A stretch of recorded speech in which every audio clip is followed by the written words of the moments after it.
Sekarang mau tahu watak masing-masing? Mungkin waktu itu pernah ya, atau dengar di satu tempat ya.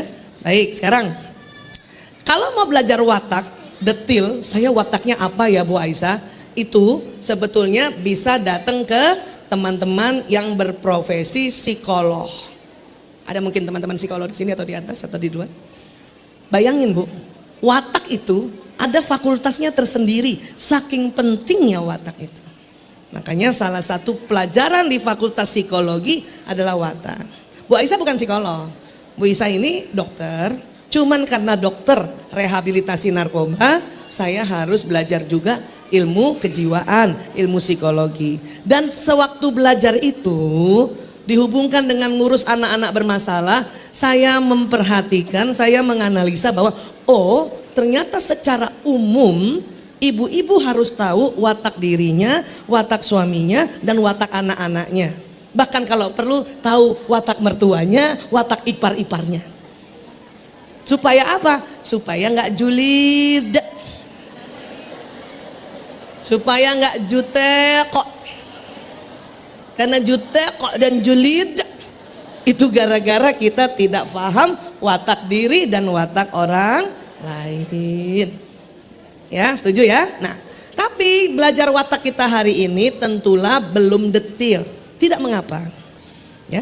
Saya mungkin pernah di sini waktu beberapa bulan lalu atau mungkin di mana ibu dengar seorang perempuan itu, apalagi sudah jadi istri dan ibu, sepertiga harus seperti dokter, sepertiga seperti psikolog, sepertiga mujahadah gitu. Atau bolehlah sepertiga jadi guru gitu ya.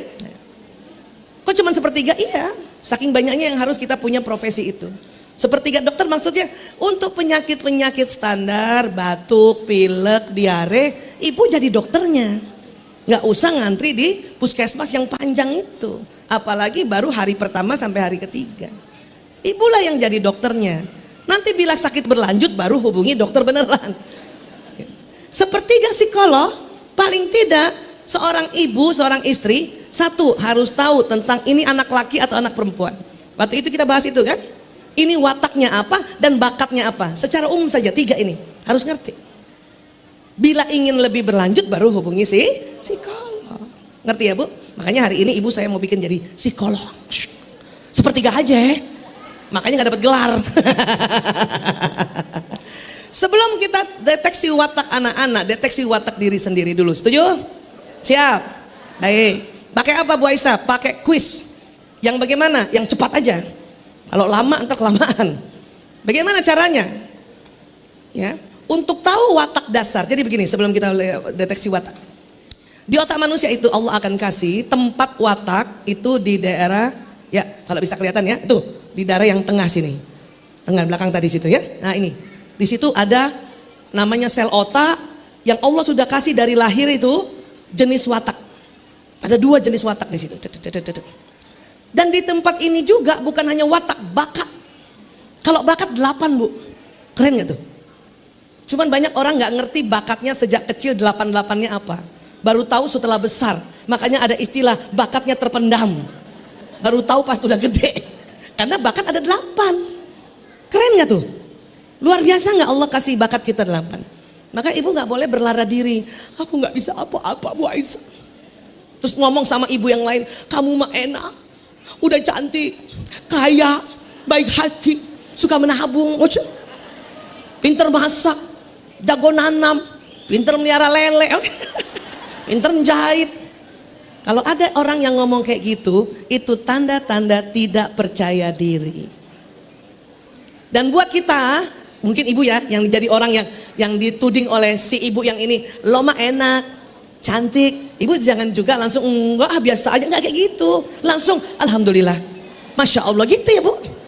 Lama enak, suami lo kaya, Masya Allah, alhamdulillah. Enggak usah enggak biasa aja, enggak gitu.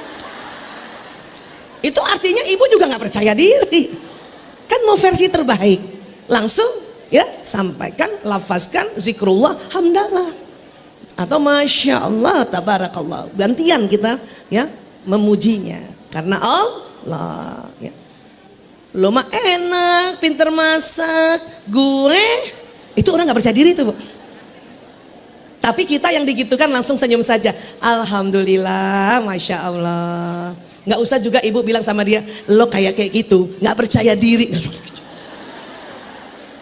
Sekedar kita tahu aja bahwa oh kasihan teman saya ini nggak percaya diri. Ya udah kita aja, ya. Dan harus tahu bahwa seorang yang lain itu juga bisa masak. Cuman memang urutannya mungkin nomor 8. Kita kan semua bisa masak ya Bu. Ada yang pinter banget, ada yang sedang-sedang banget, ada yang tahu aja. Tapi itu semua ada di otak kita. Saya termasuk yang tahu aja. Saya setelah dites, memang kecerdasan naturalis namanya.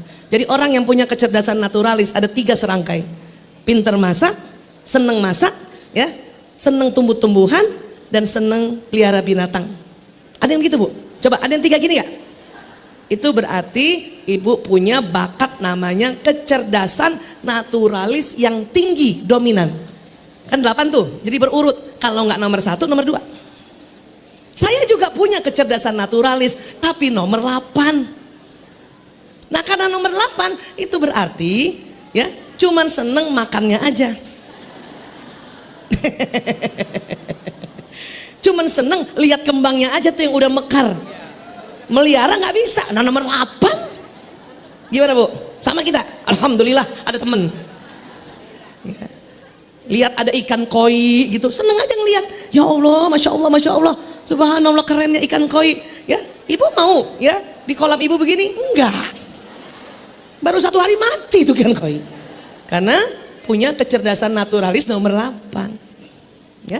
Jadi kecerdasan tuh 8. Hari ini kita cerita watak dulu. Kapan-kapan insya Allah nanti minta ya kepada teman-teman bikin lagi yang untuk bakat itu ngomongnya khusus tuh. Cuman untuk kasih gambaran kayak gitulah kira-kira ya. Nah watak dulu ya, watak di sini nih. Bu Isa misalnya, watak apa bisa berubah? Tidak, watak bawaan tidak berubah. Dia sudah ada di otak kita. Baik kekuatan dan kelemahan. Tetapi bisa dibentuk sama kayak tadi kayu tetap kayu. Bisa dibentuk. Besi tetap besi, bisa dibentuk jadi meja. Bagaimana cara membentuknya?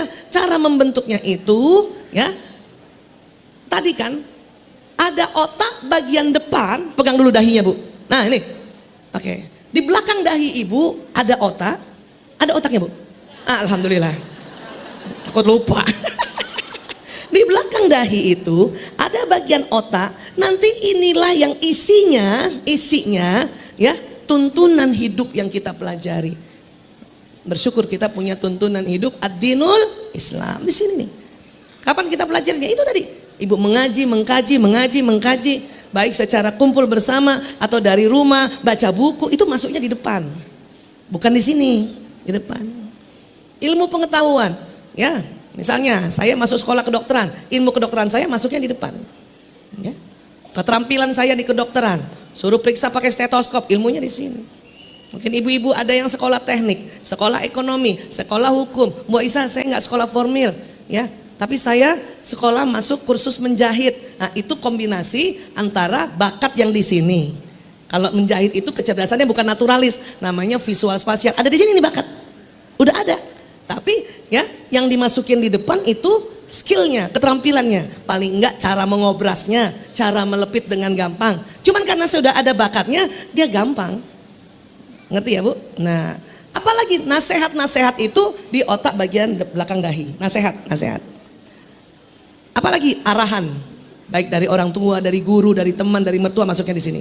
Budaya, ya. Bapak saya orang Bugis, maka saya punya budaya Bugis di otak saya. Ibu saya kombinasi, bapaknya Palembang, ibunya Banjarmasin. Udah gado-gado saya ya Bu. Di otak saya juga ada budaya Palembang dan Banjarmasin. Dapat suami orang Klaten. Siapa orang Klaten di sini Bu? Masya Allah. Belajar budaya Klaten di sini. Jadi suami saya coklat Bu, cowok Klaten. Saya pun harus belajar budaya suami saya. Ya, suami saya orang Klaten yang di daerah Jatinom. Di situ ada budaya Yokowiyu, lempar apem. Itu harus masuk di otak saya di sini, depan sini. Bukan di sini. Lingkungan. Saya misalnya waktu lahir di Priuk sampai 5 tahun. Setelah 5 tahun di Pasar Minggu, anak Jaksel.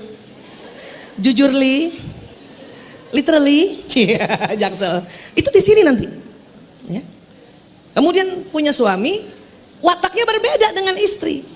Watak suami nanti ini, karena bersama-sama kita hidup, saya sudah 33 tahun sama suami, maka watak suami masuk juga di otak saya, tapi yang bagian depan. Watak yang di tengah masih tetap ada, nggak berubah. Tetapi nanti semua yang ada di otak depan akan membentuk watak itu. Paham, Bu? Ini dulu nih, karena banyak ibu-ibu merasa, saya kok rasanya watak saya semuanya ada. Iya, karena usia kita sudah dewasa saat ini, membawa 2 watak dasar dan 2 watak pembelajaran. Karena suami istri wataknya berbeda, paham ya?